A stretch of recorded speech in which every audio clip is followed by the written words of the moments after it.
दोस्तों नमस्कार।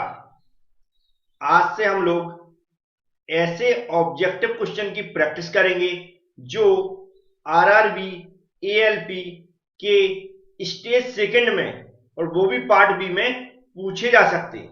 जो पार्ट बी होता है उसमें टेक्निकल क्वेश्चन पूछे जाते हैं और टेक्निकल में जो ट्रेड हम लोगों ने चुनी है उसमें हम लोग आज रेफ्रिजरेशन एंड एयर कंडीशनिंग से रिलेटेड ऑब्जेक्टिव क्वेश्चन की प्रैक्टिस करेंगे। ध्यान रखें जो पार्ट बी होता है जिसमें टेक्निकल क्वेश्चन पूछे जाते हैं उसमें एक सेक्शन में 75 टेक्निकल क्वेश्चन पूछे जाते हैं।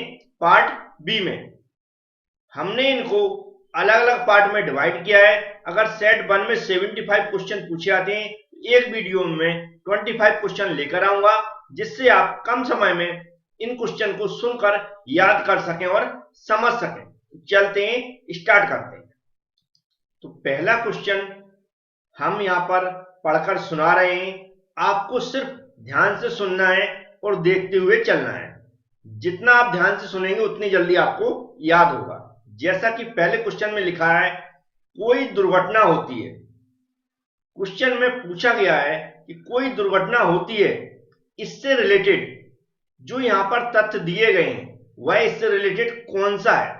जैसा कि पहला लिखा हुआ है, बिना नियोजित की हुई घटना, जिसका मतलब होता है पहले से कोई डिसाइड नहीं है और घटना हो जाए। तो हम लोग जानते हैं एक्सीडेंट एक ऐसी घटना होती है जो कि पहले से डिसाइड नहीं होता। तो पहला तथ्य जो हमारा एक्सीडेंट है इससे रिलेटेड होता है।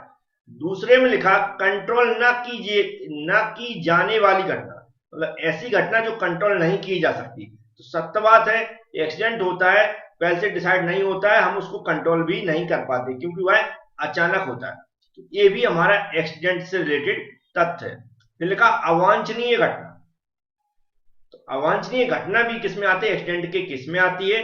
फिर लिखा है उपरोक्त सभी, मतलब ये जो तीनों यहाँ पर ऑप्शन दिए वो वह क्या सही है। तो ये सत्य बात है कि तीनों ही ऑप्शन जो है वह घटना से रिलेटेड है। तो हम इसको हाईलाइट करेंगे तो हमारा डी वाला ऑप्शन राइट हो जाएगा। सेकंड क्वेश्चन में लिखा है निम्नलिखित में से कौन सा दुर्घटना के कारण होने वाला खर्च नहीं है। मतलब जो हमारी दुर्घटना होती है किसी कंपनी में जब हम काम करते हैं तो वह उसमें से हमें बताना है कि इनमें से एक ऐसा ऑप्शन दिया है जो उससे रिलेटेड नहीं है, या फिर कह सकते हैं वह जो हमारी एक्सीडेंट होती है उनके खर्चों में शामिल नहीं होता। तो जैसा पहला लिखा है मशीन, टूल्स, मटेरियल और संपत्ति खराब होने के खर्चे। तो हम लोग जानते हैं मशीन हो या टूल्स हो या मटेरियल, ये कई बार अचानक खराब हो जाते हैं। तो ये एक्सीडेंट केस में आते हैं क्योंकि ये पहले से डिसाइड नहीं होते हैं कि ये टूल्स हमारा खराब हो सकता है, मशीन में खराबी आ सकती है, टूल हमारा टूट सकता है, मटेरियल खराब हो सकता है। इसलिए इसको किसमें, एक्सीडेंटल केस में गिना जाता है। तो ये उसी खर्चे में आती है। सेकंड में देखेंगे घाव लगे व्यक्ति का समय खराब होने से खर्च, मतलब कोई व्यक्ति है उसको चोट लग गई, उससे जो समय खराब हो रहा है उसमें होने वाले खर्चे, ये भी एक्सीडेंट के केस में आते हैं क्योंकि ये डिसाइड नहीं होते। फिर लिखा है क्षतिपूर्ति एवं चिकित्सा सहायता खर्चा, मतलब जो भी वहां पर काम करने वाले उनको हम जो सहायता दे रहे हैं मेडिकल की, तो वह भी किसमें, एक्सीडेंटल केस में आते के खर्चे में आते हैं। नेक्स्ट लिखा प्रोडक्शन में वृद्धि के कारण खर्चे। अब जो हमारा प्रोडक्शन हो रहा है उसमें हमारी जो भी फायदा हो रहा है उसमें खर्चे हैं, वह एक्सीडेंट केस में नहीं आते हैं। नहीं आते मतलब डी वाला ऑप्शन हमारा राइट हो जाएगा। ये भी क्वेश्चन आप समझ गए होंगे कि इसका आंसर क्या है। अब चलते हैं नेक्स्ट क्वेश्चन देखते हैं। नेक्स्ट क्वेश्चन से पहले मैं बता दूं, बहुत सारे ऐसे स्टूडेंट हैं जिन्होंने हमारी पीडीएफ परचेज कर रखी है एबी क्लास एप्लीकेशन के थ्रू। तो जो भी क्वेश्चन मैं ये प्रैक्टिस क्वेश्चन करवाऊंगा ये उन्हीं सेक्शन में मैं इनको अपलोड कर दूंगा सारी पीडीएफ को, तो आप पढ़ सकते हैं। और जिन लोगों के पास पीडीएफ नहीं है और चाहते हैं बहुत सारे क्वेश्चंस की ऐसे ही, तो डिस्क्रिप्शन बॉक्स में मैंने एक वीडियो बना दिया उस पर, कि उस वीडियो को कंप्लीट देखें, याद रखें। तो जैसा जैसा मैंने बताया बिल्कुल वैसा ही आपको करना है, आप उस पीडीएफ तक पहुंच जाएंगे। तो बहुत सारे क्वेश्चन भी आपको प्रैक्टिस करने के लिए मिल जाएंगे। तो थर्ड क्वेश्चन में लिखा है कार्य करने का सुरक्षित तरीका होता है। तो सबसे पहले तो हमें ऑप्शन पढ़ना है। लिखा है कार्य करने का एक प्रभावी और सही तरीका, कार्य करने का एक पुराना तरीका, जल्दी कार्य करने का तरीका, कार्य करने का सामान तरीका।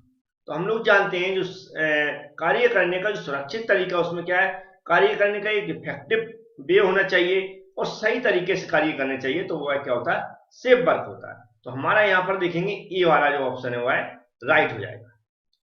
नेक्स्ट क्वेश्चन भी ऐसा ही लिखा हुआ है, स्टील रूल इज, जो स्टील रूल है वह किस टाइप का इंस्ट्रूमेंट होता है, जैसे मार्किंग इंस्ट्रूमेंट है या प्रिसीजन इंस्ट्रूमेंट है, चेकिंग इंस्ट्रूमेंट है, डायरेक्ट रीडिंग मेजरिंग इंस्ट्रूमेंट।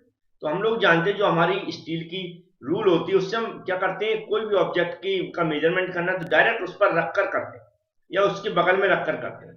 तो जब हम बगल में रखते हैं या उसके ऊपर रखते हैं तो उसको हम क्या बोलते हैं, डायरेक्ट रीडिंग मेजरिंग इंस्ट्रूमेंट। तो हमारा कौन सा डी वाला ऑप्शन राइट हो जाएगा, इसको मैं राइट कर देता हूं। चलते हैं नेक्स्ट क्वेश्चन देखते हैं। नेक्स्ट क्वेश्चन भी बहुत सिंपल है लेकिन आप ध्यान से सुनते हुए चलें। लिखा है कंपोनेंट की माप लेते समय क्या निर्धारित किया जाता है। तो हम लोग जानते हैं अगर कोई कंपोनेंट है उसको हम मेजर कर रहे हैं तो हम जानते हैं उसका एक्चुअल मेजरमेंट होता है वो, इसलिए हम क्या बोलेंगे, एक्चुअल साइज।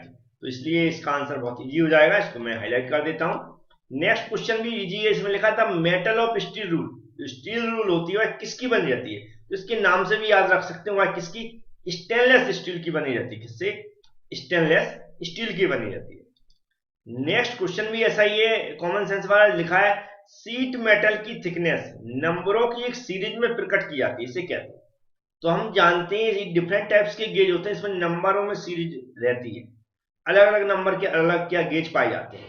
तो वह उसका आंसर क्या हो जाएगा, गेज, मतलब बी वाला ऑप्शन इसका राइट हो जाएगा। बहुत सारे ऐसे स्टूडेंट हैं जो पहली बार वीडियो देख रहे हैं तो चैनल को सब्सक्राइब कर लें, बेल आइकन पर क्लिक कर लें, जिससे आप ये जो ALP2 की या फिर अदर REC से रिलेटेड और भी एग्जाम होते रहते हैं उनकी प्रैक्टिस कर सकें हमारे साथ। चलते हैं नेक्स्ट क्वेश्चन देखते हैं। अभी क्वेश्चन में बहुत सारे ऐसे क्वेश्चन है जो हमें याद ही करना पड़ेगा, जैसे कि हमें पता होना चाहिए जो हमारा बेंट स्नैपपेक का प्रयोग किया जाता है तो कहां पर किया जाता है। तो इसका उपयोग किया जाता है कर्ड लाइनों के साथ साथ सीट को काटने के लिए। तो हमारा कौन सा डी वाला ऑप्शन राइट हो जाएगा। याद रखें हमने दो कलर में क्वेश्चन लिए हैं, ब्लैक और ब्लू, डायरेक्ट पढ़ने के हिसाब से, क्योंकि आप ब्लू अगर पूरा क्वेश्चन पढ़ेंगे तो आप क्वेश्चन और ऑप्शन भी एकदम ब्लू में है, जिससे आप डायरेक्ट पढ़ सकें। और हिंदी को मैंने ज्यादा हाईलाइट किया है, आपको दिख रहे होंगे बड़े बड़े अक्षरों में, और इंग्लिश है उस वाइट पूरा ब्लैक कलर में, तो आप दोनों कलरों में पढ़ सकते हैं। नेक्स्ट क्वेश्चन में लिखा शीट मेटल कार्य में हेड ग्रूवर को प्रयोग में लाने का निम्नलिखित कौन सा उद्देश्य रहता है। तो ये जो उद्देश्य रहता है वह रहता है हमारा फ्रूट सीप को लॉक करना। क्या होता है, फ्रूट सीप को लॉक करना। हमारा कौन सा, ए वाला ऑप्शन राइट हो जाएगा। इस तरह नेक्स्ट क्वेश्चन बहुत सिंपल है, निम्नलिखित में से कौन सा टेम्परेरी ज्वाइंट होता है। तो हम जानते हैं टेम्परेरी ज्वाइंट उनको बोलते हैं जिन्हें बार बार क्या कर सकते हैं हम, जैसे नट बोल्ट होते हैं, खोल के फिर से क्या कर सकते हैं, उनको फिर से ज्वाइंट कर सकते हैं। लेकिन परमानेंट ज्वाइंट वह होते हैं जिनको एक बार ज्वाइंट कर दिया तो फिर उनको तोड़ना ही पड़ता है। जैसे कि हम जानते हैं वेल्डेड ज्वाइंट, वेल्डिंग करने से कोई ज्वाइंट बनाते हैं तो फिर वह खुलता नहीं है नॉर्मल, उसको तोड़ना ही पड़ेगा, मतलब ज्वाइंट पूरा खत्म हो जाएगा। रिवेटेड ज्वाइंट भी ऐसे ही होते हैं और सोल्जरिंग ज्वाइंट भी होते हैं। ये सब तीनों कैसे आते हैं, परमानेंट ज्वाइंट में आते हैं। लेकिन टेम्परेरी ज्वाइंट में प्रेस फिट ज्वाइंट होता है। कौन सा होता है, प्रेस फिट ज्वाइंट। तो हमारा कौन सा, डी वाला ऑप्शन राइट हो जाएगा। नेक्स्ट क्वेश्चन में लिखा है यदि जो हमारी लेबर होती है वह बिजली का झटके से पीड़ित है तो उसको उसके साथ क्या करना चाहिए, क्या एल्कोहल देना चाहिए या कोल्ड ड्रिंक पिलाना चाहिए या चलने को कहना चाहिए। तो ये तीनों ऑप्शन गलत हैं, उसे गर्म रखना चाहिए और ढकना चाहिए। इस हिसाब से हमारा क्या, डी वाला ऑप्शन राइट हो जाएगा। नेक्स्ट क्वेश्चन में लिखा है वेल्डिंग शॉप में किस प्रकार का फायर एक्सटिंग्विशर प्रयोग किया जाता है, मतलब जो आग बुझाने वाला है वह कौन सा प्रयोग किया जाता है। तो ये किया जाता है CO2 एक्सटिंग्विशर, मतलब हमारा सी वाला ऑप्शन इसका राइट हो जाएगा। तो इसमें क्या है, कुछ ऑप्शन ऐसे हैं जो मुझे याद करना पड़ेगा, जैसे मैं बताते जा रहा हूं, लेकिन आप सुन सुन के बार बार वीडियो देखेंगे तो आपको वैसे ही याद हो जाएंगे। चलते हैं अब नेक्स्ट क्वेश्चन देखते हैं। नेक्स्ट क्वेश्चन में लिखा एक सिंक्रोनस मोटर सदैव घूर्णन गति पर कार्य करती है। यहां पर ब्लैंक दे दिए तो यहां पर आएगा कौन सी मोटर, तो ये होती है हमारी सिंक्रोनस मोटर। हमारी कौन सी होती है, सिंक्रोनस मोटर, मतलब सी वाला ऑप्शन राइट हो जाएगा। इस तरह नेक्स्ट क्वेश्चन लिखा है वह मोटर जिसके रोटर तथा स्टेटर चुंबकीय क्षेत्र समान गति पर घूर्णन करते हैं वह कहलाती है हमारी, इसमें होती है सिंक्रोनस मोटर। कौन सी होती है, सिंक्रोनस मोटर। तो ए वाला ऑप्शन इसका राइट हो जाएगा। नेक्स्ट क्वेश्चन में लिखा निम्नलिखित में से कौन सा कथन जो हमारी सिंक्रोनस मोटर है उससे संबंधित नहीं है। याद रखें, नहीं है। तो हम लोग जानते हैं सेल्फ स्टार्ट नहीं होती, तो फर्स्ट तो इससे संबंधित है। Next it's rotation speed is constant, ये भी इसका सत्य है। जो इन ऑप्शनों में देखेंगे तो इसकी संरचना दृष्ट धारा जनित्र के समान होती है, ए से रिलेटेड नहीं है, तो हमारा कौन सा बी वाला ऑप्शन राइट हो जाएगा। नेक्स्ट क्वेश्चन में लिखा सिलिकॉन की जो एटॉमिक संख्या है वो 14 होती है, इसका अभिप्राय क्या है, या इसमें जो अणु होते हैं 14 होते हैं, क्या इसको क्या बोलते हैं, ये होते हैं हमारे इलेक्ट्रॉन की संख्या। कौन सी क्या होती है, इलेक्ट्रॉनों की संख्या होती है, तो ये 14 क्या होती है, इलेक्ट्रॉनों की संख्या होती है, तो हमारा ए वाला ऑप्शन राइट हो जाएगा। नेक्स्ट क्वेश्चन लिखा हुआ है निम्नलिखित में से किस कंडक्टर का प्रयोग अधिकतर किया जाता है, इसमें से किस कंडक्टर किया जाता है, सभी को याद होगा कॉपर का बना होता, कॉपर का सबसे ज्यादा यूज किया जाता है, तो हमारा सी वाला ऑप्शन राइट हो जाएगा। इस तरह नेक्स्ट क्वेश्चन में लिखा है यह निर्धारित करने के लिए कि मटेरियल कंडक्टर इंसुलेटर या सेमी कंडक्टर है, इसके लिए की संख्या को देखा जाता है, तो ये बैलेंस इलेक्ट्रॉन की संख्या को देखा जाता है, किसको, बैलेंस इलेक्ट्रॉन की संख्या को देखा जाता है, मतलब हमारा बी वाला ऑप्शन राइट हो जाएगा।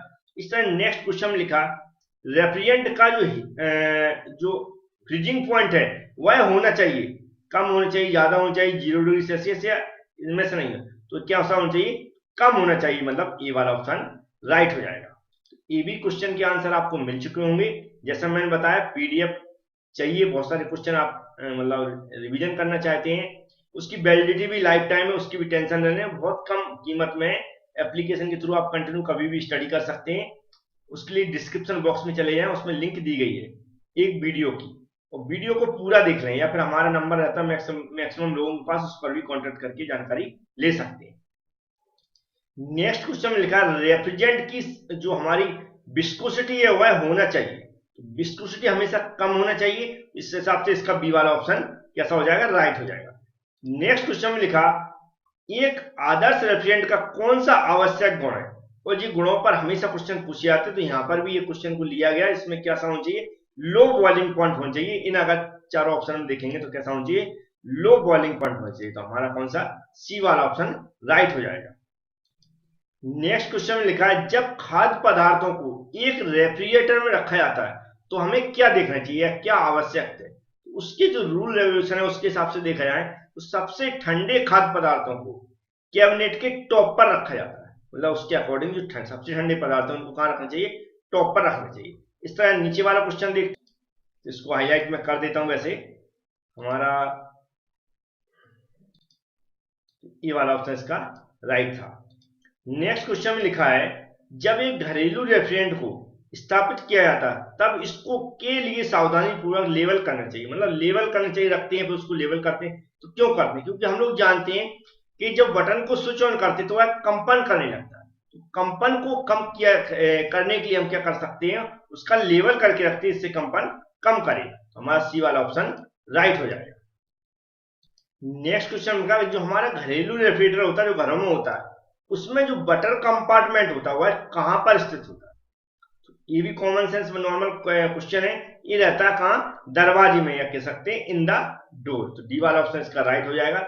नेक्स्ट क्वेश्चन भी बड़ा इंपॉर्टेंट है, निम्नलिखित में से कौन सा जो पॉजिटिव डिस्प्लेसमेंट प्रकार का कंप्रेसर है नहीं है, याद रखें, निम्नलिखित में से कौन सा पॉजिटिव डिस्प्लेसमेंट प्रकार का कंप्रेसर नहीं है, तो हमारा जो सेंट्रीफ्यूगल कंप्रेसर है यह पॉजिटिव डिस्प्लेसमेंट प्रकार के कंप्रेसर नहीं है, तो हमारा कौन सा सी वाला ऑप्शन राइट हो जाएगा। तो आज के 25 क्वेश्चन थे, उम्मीद है ऐसे ही और क्वेश्चन लेकर आऊंगा मैं, वीडियो आप देखते रहेंगे और प्रैक्टिस आपकी चलती रहेगी।